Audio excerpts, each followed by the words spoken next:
ఈరోజు ఈ మీడియా సమావేశాన్ని మొదలు పెట్టే కంటే ముందు ఒకరికి ప్రత్యేక ధన్యవాదాలు తెలపాలి. మా మున్సిపల్ చైర్పర్సన్ బోయ శాంత గారికి మా మున్సిపల్ కౌన్సిలర్లు అందరూ 34 మంది కౌన్సిలర్ల తరఫున ప్రత్యేక ధన్యవాదాలు తెలుపుతున్నామండి. అక్క చాలా మర్యాద నిలబెట్టినావు అక్క. నిన్న ఆ రోజు వైఎస్ఆర్సీపీ పార్టీ సాయి ప్రసాద్ రెడ్డి గారు 41 మంది కౌన్సిలర్లు నీ మీద పెట్టిన విశ్వాసానికి ఈరోజు మీరు రుణం తీర్చుకున్నారక్క. అందరినీ బజార్లో నిలబెట్టి అందరి మర్యాద తీసి అందరికీ మర్యాద భంగకరంగా మాట్లాడి నిలబెట్టినందుకు ప్రత్యేక ధన్యవాదాలు తెలుపుతున్నాం అక్క. ఈరోజు మీరు ఒక శిబిరాన్ని ఏర్పాటు చేసుకొని దీక్ష కూర్చున్నారక్క. సామాన్యంగా దీక్షకు ఎవరు కూర్చుంటారు? అన్యాయం జరిగితే కూర్చుంటారు. నీకు ఈరోజు జరిగిన అన్యాయం ఏమి? నీకు ఎట్లాగైతే చట్టసభ నీకు అవకాశం కల్పించిందో పోయి చట్టసభలో కూర్చోవడానికి, చైర్పర్సన్గా వ్యవహరించడానికి, మిగతా కౌన్సిలర్గా ఎన్నుకోబడిన మాకు కూడా అవకాశం కల్పించింది చట్టం. ఏమని అవకాశం కల్పించింది?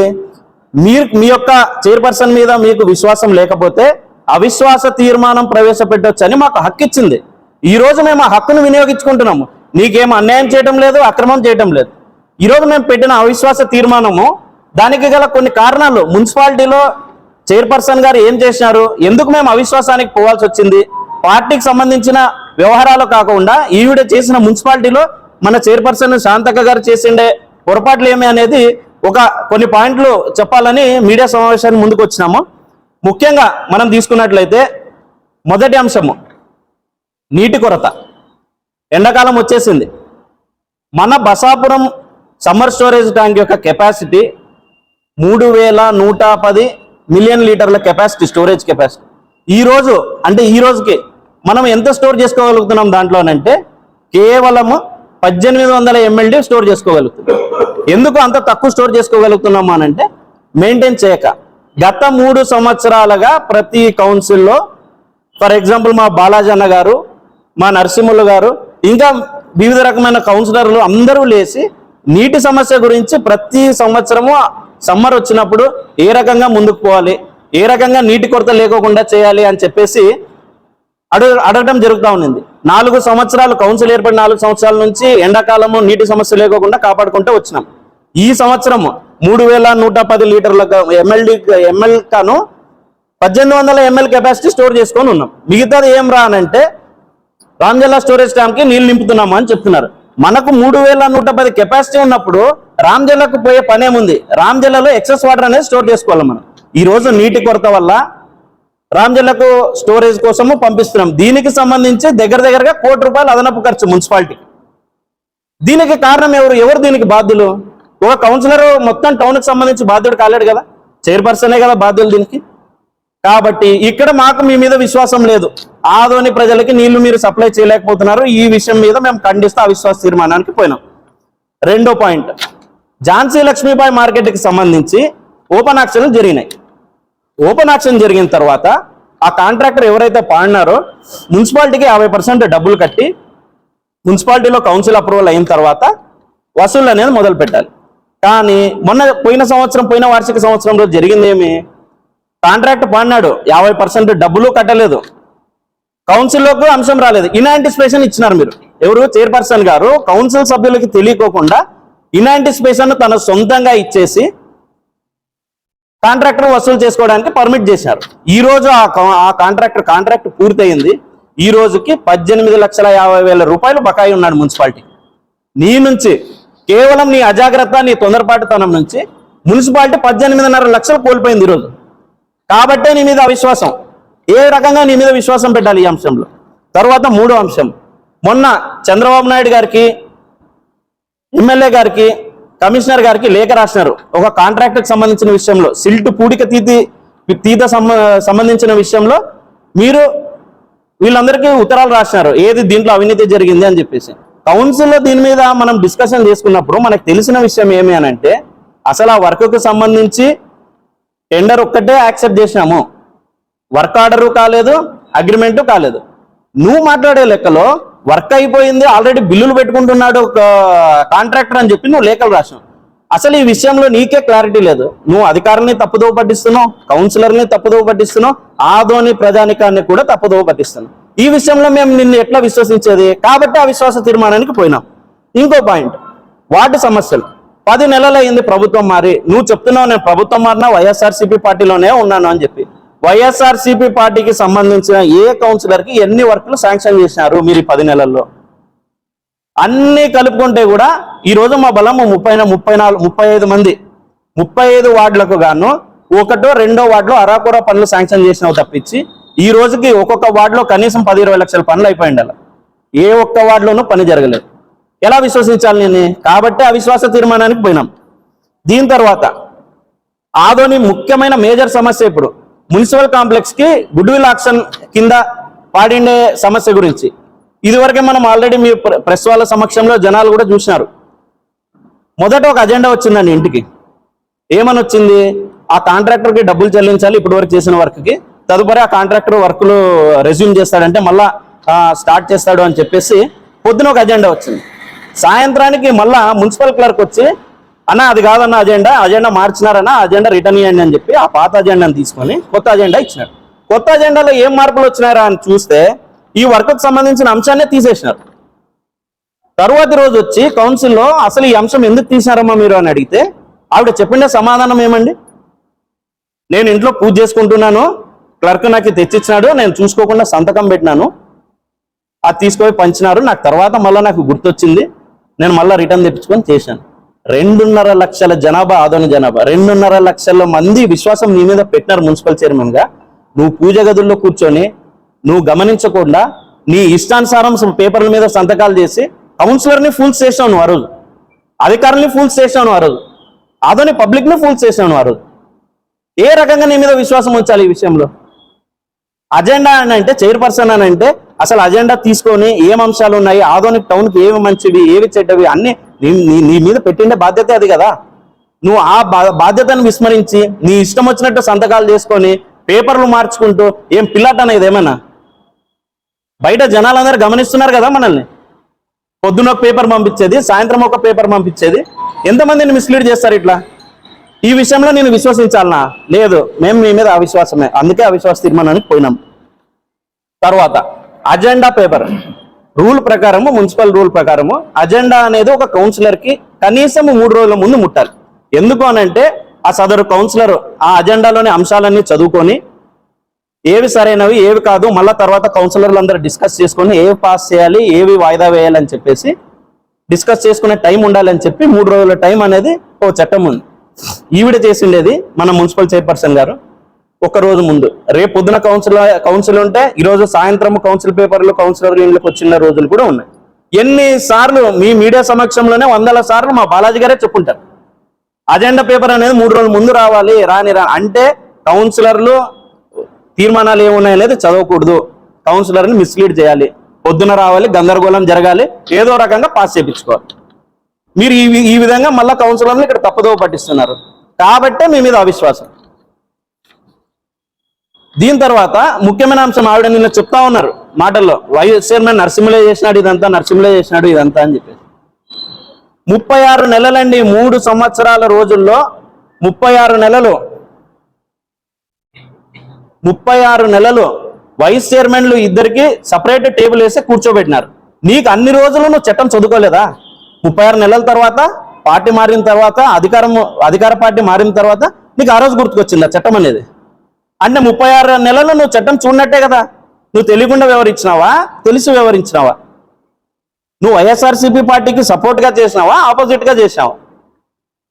దీనికి సంబంధించి ప్రొటెస్ట్ చేస్తా మిగతా కౌన్సిలర్లు వైఎస్ఆర్సీపీ పార్టీకి ఈరోజు ఆమె క్లెయిమ్ చేసుకుంటా ఉంది, నేను వైఎస్ఆర్సీపీ పార్టీకి సంబంధించిన చైర్పర్సన్ అని చెప్పి కండువా వేసుకొని జగనన్న న్యాయం చేయని ఏదో పెట్టుకొని ఉంది.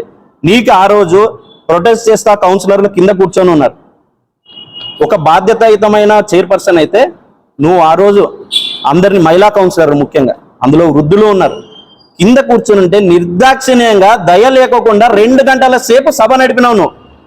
ఒక కౌన్సిలర్కి మర్యాద లేకుండా కింద కూర్చోబెట్టి సభ నడిపినప్పుడు ఎందుకు ఉంచాలి నీ మీద విశ్వాసం? మేము అందుకే అవిశ్వాస తీర్మానం పాస్ చేస్తాం. మేము మున్సిపాలిటీలో ఇన్ని ఇర్రెగ్యులారిటీస్ ఇంకా చెప్పుకుంటూ పోతే లిస్ట్ సరిపోదండి, గంట సేపు టైం పడుతుంది ప్రతి ఒక్క పాయింట్ చెప్పుకుంటూ పోవాలంటే. మేజర్ అంశాలు మాత్రమే చెప్తా ఉన్నాము.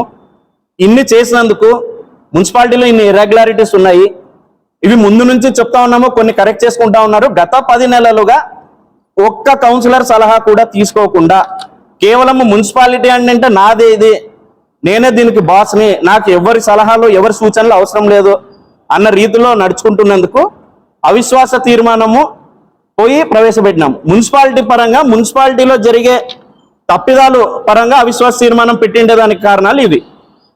ఇప్పుడు పొలిటికల్ గా ఆమె చేసిన పొరపాట్లు ఏమి అనేది గౌరవ వైస్ సార్ మీరు మాట్లాడారు.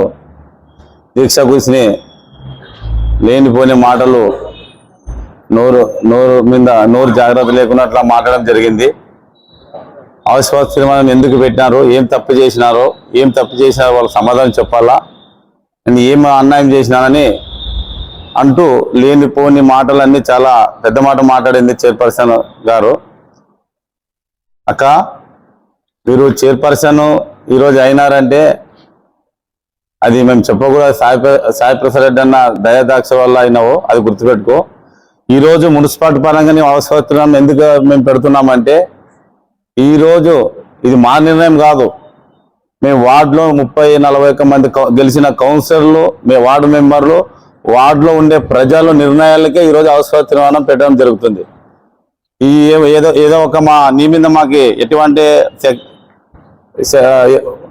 వ్యక్తిగతంగా మాకు ఆలోచించండి, మీ మీద అవసరం పెట్టడం కారణము ఓన్లీ ప్రజలు, అంటే మా వార్డు మెంబర్లు ప్రజలు. ఎందుకంటే వార్డులో పోయిన తర్వాత ఈరోజు డెవలప్మెంట్ చేయలేకపోతే ఎవరిని అడిగేది? వార్డు మెంబర్లే కదా. వార్డు మెంబర్ డెవలప్మెంట్ అడిగినప్పుడు మా వార్డులో సమస్యలు చెప్పినప్పుడు మా దగ్గర ప్రజలు ఆ సమస్యలు విన్న తర్వాత చైర్మన్ గారి దృష్టి తీసుకుపోయి మేము మీకు చెప్పిన తర్వాత కూడా మీరు దాని మీద ఒక మీటింగ్ అయినా కాకుండా నెక్స్ట్ మీటింగ్ అయినా మీరు పెట్టాలా, అది మీ బాధ్యత. మీరు మేము ఎంత చెప్పినా ఎన్ని మీటింగులకి మీరు అసలు మా అంశాలు అజెండాగా తీసుకురావడం లేదు. కారణం ఏమంటే అట్లా ఎన్నికేస్తుంటే చెప్తున్నావు. మేము అయినా మున్సిపల్ యాక్ట్ పరంగా 10 days ముందే వార్డు సమస్యల పైన లెటర్ ఇవ్వాలంటే కూడా అయినా దాని ప్రకారం మున్సిపల్ యాక్ట్ పరంగా మీకు లెటర్ ఇవ్వడం జరిగింది. అయినా మీరు ఏం చేస్తారు? మీటింగ్ తీసుకురావడం లేదు. ఎందుకంటే ఎమ్మెల్యే గారు ఏది చెప్తే అది అంటున్నారు. అక్క మీకు గుర్తులేదా? ఏమన్నా మీరు మర్చిపోతున్నారా అక్క? మీరు ఈరోజు అవసరం మేము కాదు పెట్టేది, ఆదోర్ ప్రజలు పెట్టించినారు మీ పైన. ఎందుకంటే మా వార్డు సమస్యలు ఎక్కడిదెక్కడ నిలబడిపోయినవి. ఎంత మీకు విన్నవించినా ఎన్ని అర్జీలు పెట్టుకున్నా మీరు అజెండా కౌన్సిల్ తీసుకురావడం లేదు. మీరు చేసిన పొరపాటు కాదక్క, చాలా ఉండేవి. అంటే అజెండా కౌన్సిల్ తీసుకురావాలంటే ఎంత మిమ్మల్ని మా కౌన్సిల్ అంతా మేము అడిగినా ఎమ్మెల్యే గారు చెప్పాలా, అజెండా అడగాలంటే ఎమ్మెల్యే గారు చెప్పాలా, మీటింగ్ పెట్టాలంటే ఎమ్మెల్యే గారు చెప్పాలా, ఒకరు ఏది జరిగినా ఎమ్మెల్యే గారు చెప్పాలా, డైరెక్ట్ మీరు మాకు చెప్తున్నారు. ఇంక మేము ఏ విద్వేషం మీద మీ దగ్గర మేము మా సమస్య తీర్చుకోవాలా? మాకు ఒకటే, ఇంకా మేము ఏం చేయాలి చెప్పండి అక్క? లాస్ట్ టైం మేము ఏం చేయలేము. మాకు మున్సిపల్ యాక్ట్ పరంగా రాజ్యాంగం కలిగించింది అవిశ్వాస తీర్మానం ఒకటే. కాబట్టి ఇన్ని రోజులు ఇన్ని నెలలు మీతో చాలా బాధలు పడ్డాం, చాలా అనుభవించినాం మా సమస్యలు. మీకు ఇంకోటి తెలుసాక, నేను ఒక కూర్చుంటే నేను మంచితనంగా ఉంటే పరిపాలన కాదక, వాటిలో సమస్యల పైన తిరగాల. ఏ సెక్షన్ ఏ డిపార్ట్మెంట్ ఏమేమి జరుగుతున్నావు అని మీరు తెలుసుకోవాలా. ఈరోజు మేము వర్కులు ఎన్ని కోట్లు శాంక్షన్ చేసినాం మీకు అదే తెలుసాక? ఆ అన్ని కోట్లు శాంక్షన్ చేసిన తర్వాత టెండర్ ప్రాసెస్ ఎందుకు పిలవలేదని దాని మీద మీరు ఏమన్నా ప్రిపేర్ అయినారా? దానికి సంబంధించిన అధికారుల్ని అసలు ఎందుకు టెండర్లు శాంక్షన్ అయిన తర్వాత టెండర్లు ఎందుకు పిలవడం లేదు? ఆ టెండర్లు ఎందుకు కాంట్రాక్టులు ముందుకు రావడం లేదు? ఆ కాంట్రాక్టులు టెండర్ బిజినెస్ ఎందుకు వేయడం లేదని ఒక్క రోజైనా ఒక కాంట్రాక్ట్ మీటింగ్ పెట్టుకుని ఒక మున్సిపాలిటీ పైన ప్రజా సమస్య మీరు ఆరా తీసినారా? Follow up అయినారా? చెప్పండి అక్క. మేము అంటే ఏ ఉద్దేశం పెట్టుకుని మీరు ఏ అర్హత మీరు చైర్మన్ చెప్పుకుని ఈరోజు కూర్చుంటారు ఆ సీట్లోనా? రాజకీయాలు మాట్లాడంటే చాలా ఉండక ఓన్లీ ప్రజా సమస్యలపైనే డెవలప్మెంట్ అభివృద్ధి విషయం మీదే మాట్లాడతామండి. నీవు ఎటువంటి అర్హుడు కాదాక ఈరోజు చైర్మన్గా నీ ఏమిటి కావు. ఈరోజు అసలు మున్సిపల్ స్టాఫ్లో అసలు కాంట్రాక్టులు అధికారులు ఎంత బాధలు పడుతున్నారు ఒక్కొక్కరికి అంటే మాకు తెలుసు అది. అసలు ఏం వస్తున్నారాక మీ టయానికి వస్తారు. మేము అజెండాల అంశాలు పాస్ అయితే ఆ అజెండాల అంశాల మీద పాస్ అయిన తర్వాత ఆ మీటింగ్లు ఛాంబర్లోనన్నా మీరు వెరిఫై చేసి మిల్స్ బుక్లు ఎక్కేలా, లేకుంటే ఇమ్మీడియట్ గా మీటింగ్లోనన్నా మీరు రాయాలా. మీరు ఏం చేస్తారాక మిల్స్ బుక్లో పాస్ అయిన తర్వాత మిల్స్ బుక్ 15 రోజులకి ఇంటికి తీసుకుపోయి మీ ఇష్టపూర్వంగా మీకు ఎప్పుడు చెప్తే అప్పుడు ఎమ్మెల్యే రాయమంటే ఆ పాస్ అయిన కూడా అవే చెప్తే రాస్తూ అది నెల తర్వాత 20 రోజుల తర్వాత మిల్స్ బుక్ రాసి మీరు సంతకాలు చేస్తారు. ఏమాది ఇదేనా మీకు చెప్పింది చట్టం? ఇదేనా మీకు నేర్పించింది మున్సిపల్ యాక్ట్? మీకు తెలుదా? అక్కడే రాయాలని లేదంటే ఛాంబర్లో రాయాలని మీకు అర్థం కాదా? అయినా మీరు ఇంటికి తీసుకుపోయి మీ ఇష్టపూర్వంగా మిల్స్ బుక్ రాస్తారు. ఏందాక ఇది కాదా మీరు చేసేది పొరపాట్లు? ఎన్ని పొరపాటు చెప్పాడక ఒక విషయాల్లో ఒక కౌన్సిలర్ మీ 4 ఏళ్ళ తర్వాత ఒక కౌన్సిలర్ ఒక ఛాంబర్లో మీటింగ్లు పెట్టుకుని మీ సమస్యలు ఏమి, మీ వాటర్ సమస్యలు ఏమి, మీ అభిప్రాయం ఏమన్నా ఒక్కరోజని మీకు కూర్చుని ఒక అభిప్రాయాలు మా అడిగినారా? ఒక్కరినైనా మీరు మా బాధలు విన్నారా? మా వ్యక్తిగత మా కౌన్సిలర్ ఎంతమంది ఎన్ని విధాలుగా ఆఫీసులు తిరిగి పనులు జరగక కాళ్ళకి తిరిగిపోతున్నా మీకు తెలుసా? అంటే మీ సీట్ ఉండాలి అంతేకాని మా ప్రజా సమస్యల మాత్రం నిల్లు ఏమని కానీ మీ వార్డు ప్రజలు నా సీట్ మాత్రం నాది ఉండాలా. మీరు ఈరోజు మీరు సీటు కోసం పోరాడుతున్నారు కానీ ఆదోని ప్రజల సమస్యల మీద పోరాడడం లేదక. ఆదోని డెవలప్మెంట్ విషయం కాదు. ఓన్లీ ఎమ్మెల్యేకి చెప్పిన మాట తప్పితే మీరు మీ సీటు కోసం కానీ ఈ చైర్మన్ పదవి మీరు కాపాడుకునే కానీ ప్రజల సమస్యల మీద కాదు. ఏకైక ప్రజల సమస్యల పైన ఆదోని డెవలప్మెంట్ మీద ఈరోజు ఆ ప్రజల నిర్ణయాలకి ఏకైక పోరాడేది ఒక వైఎస్ఆర్ కాంగ్రెస్ పార్టీ. ఆ కౌన్సిలర్లు ఆ ప్రజల నిర్ణయ ఆలోచన మేరకు ఈరోజు మీ పైన అవసరం పెట్టింది. కాబట్టి ఈ రోజు ఎటువంటి పరిస్థితుల్లో ప్రజలు కనీసము ఈ సంవత్సరం అన్నా మీకు ఉన్న రోజు మేము వార్డు అభివృద్ధి చేసి ముందుకు తీసుకుపోయి డెవలప్మెంట్ చేయలే ఒక ఆశతో మేము ఈ రోజు ఎదురు చూస్తున్నాం. ఒకవేళ మీరు చూడండి, మీరు 4 ఏళ్ళలో ఉండిన ఆయములోన ఉండిన రోజులు తర్వాత ఇప్పుడు దిగిపోయిన తర్వాత ఆదోని అభివృద్ధి మీరే తెలిసిపోతారు, ప్రజలే దీన్ని గమనిస్తారు. ఇది కాబట్టి తర్వాత ఇంకొక విషయం ఏమక మేము డబ్బులకి అమ్ములిపోతాం. డబ్బులకి మేము లొంగినామా? ఒక్కొక్కరు 1,00,000 ఇచ్చినారని మీరు చెప్తున్నారాక? ఏమక మీరు 4 ఏళ్ళు చైర్మన్గా ఉన్నారు. మీరు ఒక చైర్మన్గా మేము ఎన్నుకున్నాం కదక. ఇదే కౌన్సిలర్లు ఇదే మెంబర్లు ఈరోజు ఇంకొకరిని ఎన్నుకుంటామని చెప్పినావే. ఆ రోజు అదే ఇదే కౌన్సిలర్లు ఇదే మెంబర్లు ఇదే పార్టీని ఆ రోజు ఎన్నుకున్నామే. మళ్ళీ నీవెంత ఇచ్చినావాక చెప్పగా? నీవెంత ఇచ్చినావు? నీ నోట ₹1 ఇస్తానని అని అన్నావా? ఈ రోజు మంచి వ్యక్తి అని మా మంచి మనసుతో మా కౌన్సిలర్ అందరూ నిర్ణయించుకుని మంచి నిర్ణయాలు సాయి ప్రెసిడెంట్ ఆదేశాల మేరకు మంచి మాటతో ఈరోజు ఆయన మాట కొరకు అందరూ 41 మెంబర్లు ఈరోజు నేను మేము టీకా ఆశించుకోకుండా అంటే మాకు వద్దు ఇలాంటి మంచి వ్యక్తి ఉన్నారని చెప్తే ఈరోజు నిన్ను ఎంత ఎన్నుకున్నాం కదక. నువ్వు డబ్బులు ఇచ్చినావా? మాకి ఏ ఉద్దేశం మీద మాట్లాడుతావు? ఒక డబ్బులు ఇచ్చినావా? ఇప్పుడు నీవు ఇచ్చింటే ఆయన ఇచ్చింటాడు. నువ్వు ఈకోకున్నప్పుడు ఆయన కూడా ఇచ్చిండాలి. అది తెలుసుకో బాగా. నీవు 4 ఏళ్ళు 4 సంవత్సరాలు నీవు సీట్లో కూర్చున్నావే, మరి నీవు ఈకున్నప్పుడు ఆయన ఎట్లా ఇస్తాడు? 1 అవర్ సంవత్సరానికి కొంచెం ఆలోచించి మాట్లాడాలక. నీకు నోటు ఏదో వస్తుందేనా లేదా పక్కన ఏదో నేర్పిస్తే మాట్లాడదేనా?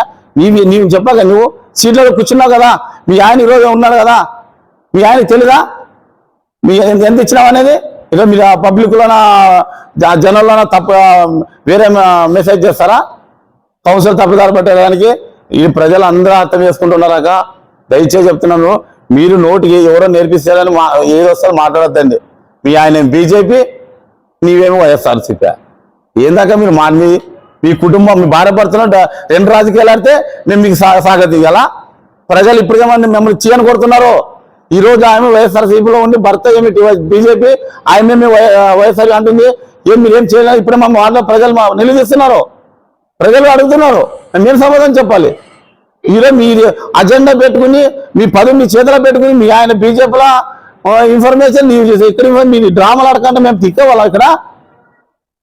ఈ ఒక్కరోజు 1 గంట కూడా ఉండాలని అడుగు కాదు ఈ రోజు నీ ఆ సీట్లోన. దయచేసి నోటికి ఏదో వస్తా మాట్లాడదాక ఏదో మళ్ళీ తర్వాత రూము వైస్ చైర్మన్ గారు మీకు ఏమన్నా రూమ్ ఛాంబర్ ఇవ్వకుంటే అవిశ్వాస తీర్మానం పెట్టినాం అనుకుంటా. కింద కూర్చుని మేము మీటింగ్ జరిపినాం. మాక మీరు ఆ రూమ్ ఇవ్వకుండా మాకెందుకు? మేము కింద కూర్చుని సభలోన నువ్వు మీటింగ్ జరిపించినావు. మాకు సీట్ అడగలే. మేము ప్రజల సమస్యలు తీర్చడానికి మేము ఈరోజు గెలిచినాము.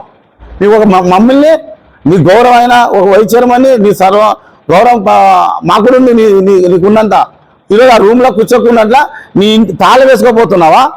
నీకు ఏ చట్టం చెప్పిందాక? నీకు ఏ రూల్స్ చెప్పిందాక? ఏ యాక్ట్ చెప్పింది నీకు? బీగలు వేసుకోపోయి ఇంట్లో పెట్టుకుంటావు నీవు చాంబరు? పొద్దున కూర్చుంటామో ఆదుకుంటాం, ప్రజా సమస్యలు వస్తారు, అందరూ తీర్చడానికి కూర్చుంటాం. ఏం చేస్తున్నాం అక్కడ? మీ ఆయనలకు ఏం సిగరెట్ తాగుతున్నావా చాంబర్లోనా? చూసారా మీరే అంతా వచ్చింది కదా. ప్రజా సమస్యలు కూడా తెలిసేకుంటాం అక్కడ. మీ ఇష్టంతరం నీ నోటు ఏమొస్తుందో మాట్లాడొద్దండి. కూర్చుంటే తప్పేముంది? మేము ఒక వచ్చినామో కదా, కౌన్సిలర్ కదా నేను. గౌస్కి మేము కూర్చుంటా అంటే నాకు ఈయన దళితుడేనా? మంచి కాదాక దయచేసి చెప్తున్నాను, పద్ధతులు మార్చుకో. ఇది నీ ఇంటి మేము చాలా అడిగావు. ఇది ఒక కౌన్సిలర్ చైర్పర్సన్ చాంబర్, ఇది గౌరవైన కౌన్సిలర్ చైర్పర్సన్ అందరూ కూర్చునేది. ఇది మున్సిపల్ యాక్ట్ చదువుకుని మాట్లాడాక నీ ఇష్టాంతరం మాట్లాడి బీగల్స్ ఇంట్లో కూర్చో కాదు. ఇది ఏమోసారి మాట్లాడుకునేది. మేము చాలా బాధపడినాం, 4 ఏళ్ళు చాలా బాధపడినాం. ఈ కూటమి ప్రభుత్వం వచ్చినా కూడా మేము నిన్ను ఏ అంశాలు పెట్టినా ఎమ్మెల్యే గారు అన్ని చెప్పాలా, చెప్తాను టైం వచ్చినప్పుడు. ఈరోజు నీ దిగిపోయిన తర్వాత నీ ఏమన్నా తీసాము, మీరు చేసిన తప్పులన్నీ ఏమనేది కూడా తీసాము. నీ ఇష్టాంతరం సంతకాలు చేసేది, ముందు అనుమతులు ఇచ్చేది ఏదన్నది. ఈరోజు మున్సిపల్ అడ్మినిస్ట్రేషన్ పోండి, ఎంత ప్రశ్న పెట్టింది. ఏ డిపార్ట్మెంట్, ఏ సెక్షన్, ఏ ఆఫీసర్ ఎప్పుడు వస్తాడో, ఏ టైంకి వస్తాడో, ఎవరు ఎప్పుడు లీవ్ ఇస్తారో, ఎవరు వ్యక్తిగతంగా ఏం చేస్తున్నారు అనేది ఒక చైర్మన్గా నువ్వు ఏ రోజైనా నడిపించినావా మున్సిపాలిటీని? ఏ రోజైనా నీకు ఏ సెక్షన్, ఏ ఆఫీసర్ అని ఇంతవరకు మీకు ఏమైనా తెలుసా? ఈరోజు మీరు చేసే తప్పులు ఆదరణ ప్రజలకు అన్యాయం జరుగుతుంది తెలుసా? ఎన్ని చెప్పుకోవాలి మీ పైన? అగా దయచేసి మీరు మాట్లాడే మీకు లేదు, మీరు కోల్పోయినారు. దయచేసి ఇంకా ఉన్న అవకాశాలను ఓ సంవత్సరమైన ప్రజలు మంచి చేయాలని మేము అనుకుంటున్నాం. కాబట్టి అర్థం చేసుకో.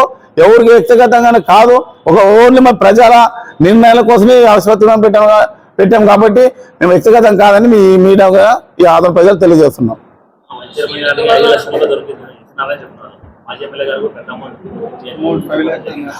ఇప్పుడు అక్క వైస్ చైర్మన్ గారు 5 లక్షలు ముట్టించారని చెప్పినావు. ఇప్పుడు 1 అవర్కి 5 లక్షలు ఇచ్చిండే అక్క 4 ఏళ్ళు చేసేది కాబట్టి 20 లక్షలు ఇవ్వాలి నాకు. ఇప్పుడు 5 లక్షలు ఆయన ఇచ్చిండే అక్క 20 లక్షలు ఇచ్చినలా, అక్క 20 ఇచ్చిండే 5 కూడా కరెక్ట్ అంటాంలే.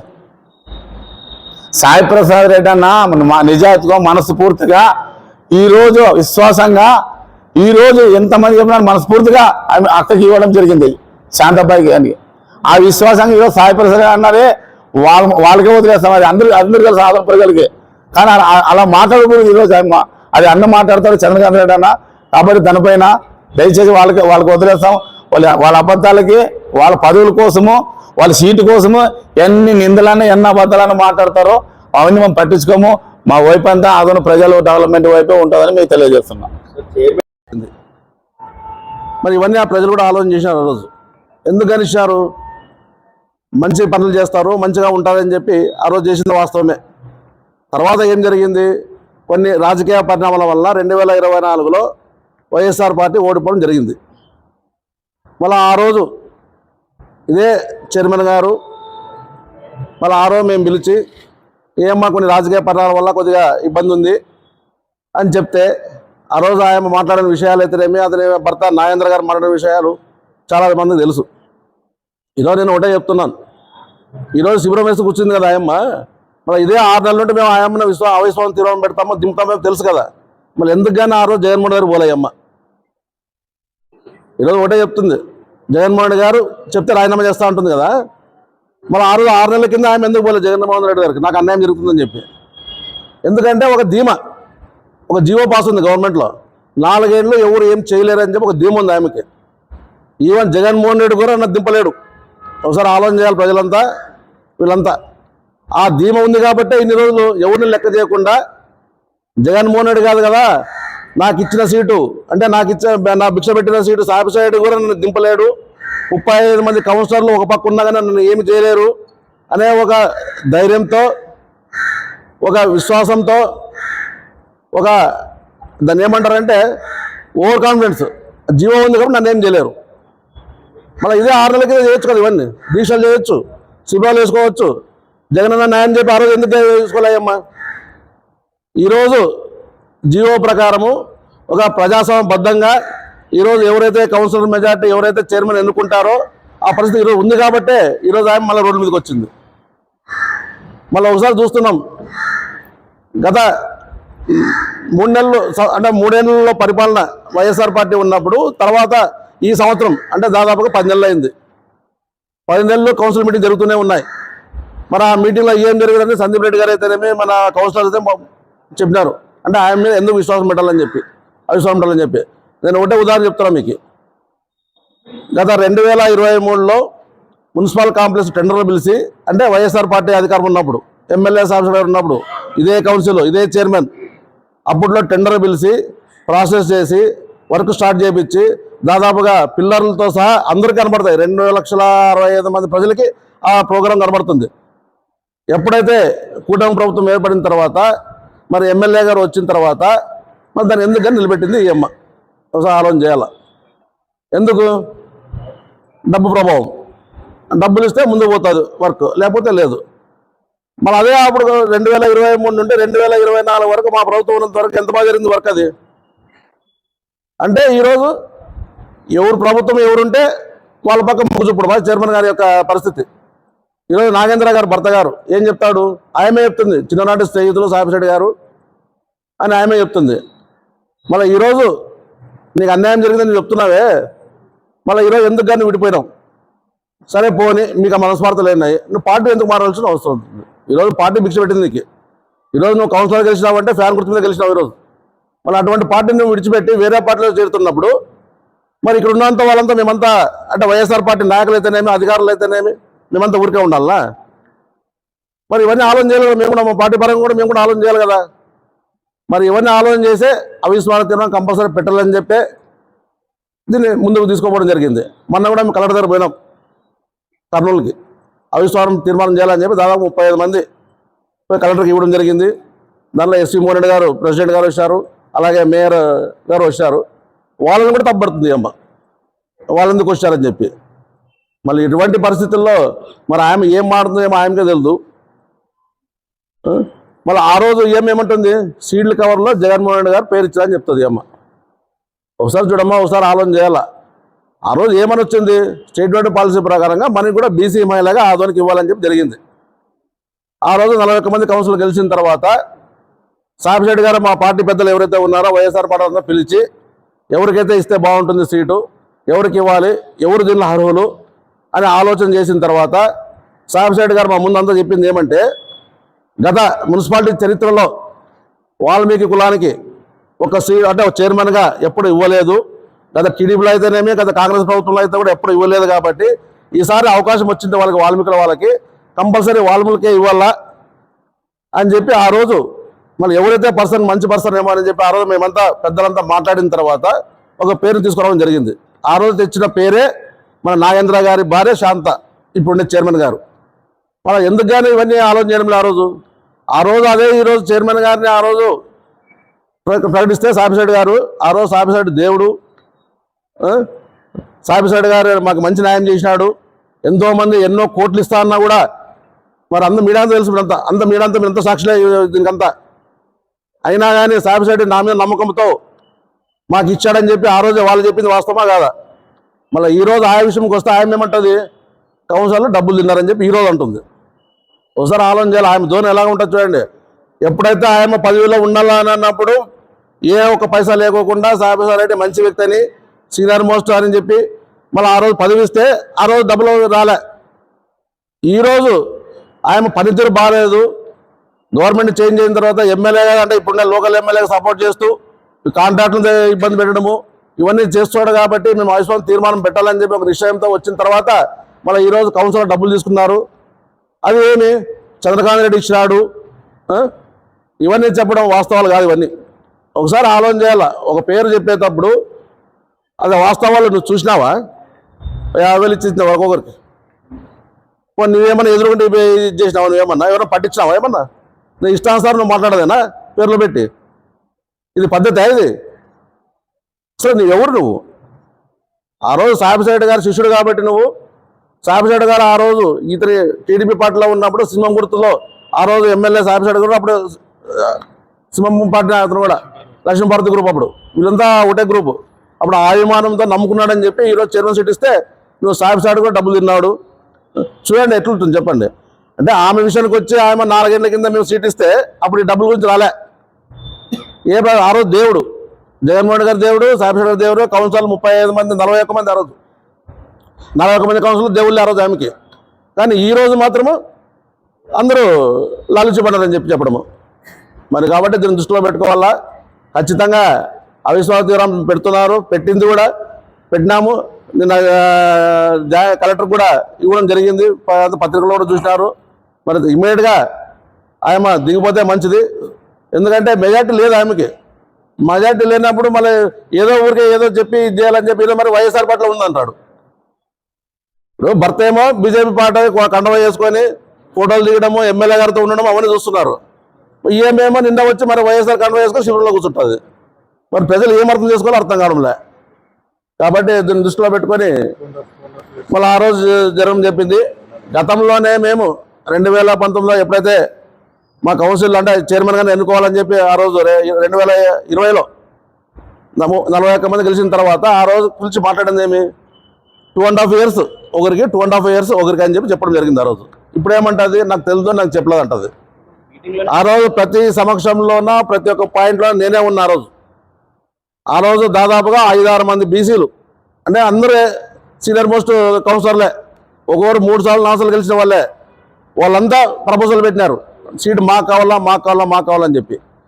ఒక్కటే కాదు అడిగింది ఆ రోజు సీటు, చైర్మన్ సీటు. ఆ రోజు వస్తే ఆ రోజు మేమంతా వైఎస్ఆర్ పడుతున్న కూర్చొని ఎవరైతే మంచి వ్యక్తి అంటే ఎవరైతే సీనియారిటీ ఎవరైతే అని చూసి మళ్ళీ కులాల ప్రాధికారం చూసి వాల్మీకులకు ఇవ్వలేదని చెప్పి ఆదూరులో ఇంతవరకు అంటే ఆదూరు పుట్టినప్పటి నుండి అంటే ఎప్పుడైతే కౌన్సిల్ చైర్మన్ గారు ఎప్పుడు ఇవ్వలే వాల్మీకి.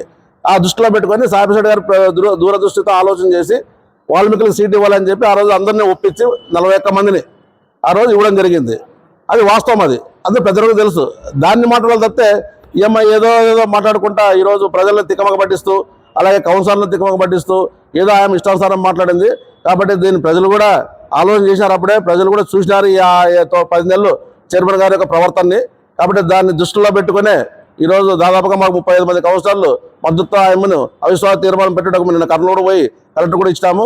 దాదాపుగా 10 రోజుల్లో మాకు నోటీసులు వస్తాయి కౌన్సిలర్లకి. ఇమ్మీడియట్గా ఆయనను దింపే ప్రసక్తే చేస్తాం తప్పితే ఇంకా వేరే ఆలోచన లేదని చెప్పి నేను మా కౌన్సిలర్ తరఫున అయితేనేమి మా పార్టీ తరఫున వైఎస్ఆర్ పార్టీ తరఫున మేము చెప్తున్నాం.